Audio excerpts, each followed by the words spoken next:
Samantala nasa linya naman ang telepono si Noel Perfecto para sa update ng paghahandang patuloy na isinasagawa ng Commission on Elections para sa darating na midterm elections sa papasok na taon. Magandang hapon, Manong Noel, at Happy New Year!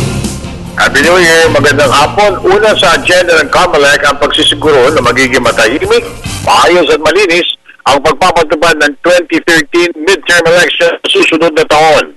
Kung kaya't kasalukuyan pinag-aaralan pa ng COMELEC and Bank ang pagsusuri sa ilang mga areas of concern na nailagay na rin sa talaan ng komisyonado noong 2010 election.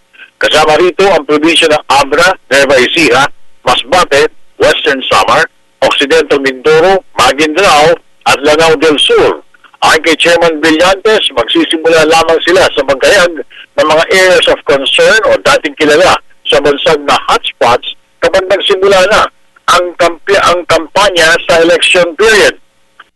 Sakaling mangyayari ito, tiyak aniya magkakaroon na ng mga pagbabago. Sa ngayon, tinatapos na lang ng COMELEC ang lahat ng mga transactions para sa pagpapatupad ng ikalawang automated election para sa lokal, national at autonomous region for Muslim Mindanao elections.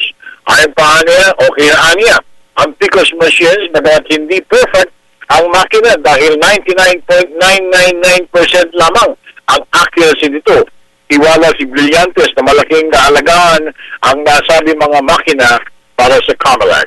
Nanawagan niya si COMELEC chairman sa mga kritiko nito na tumulong na lamang sila para sa pagpapatupad ng maging matagumpay ang halalan sa 2013. Nadalangin din si Brillantes sa CDCP na sana ay pagdasal nito ang pagiging maayos, matahimik at matuwad na midterm elections sa susunod na taon. Kasama pa rin si Erwin Navarro, Noel Perfecto para sa Television of Fire.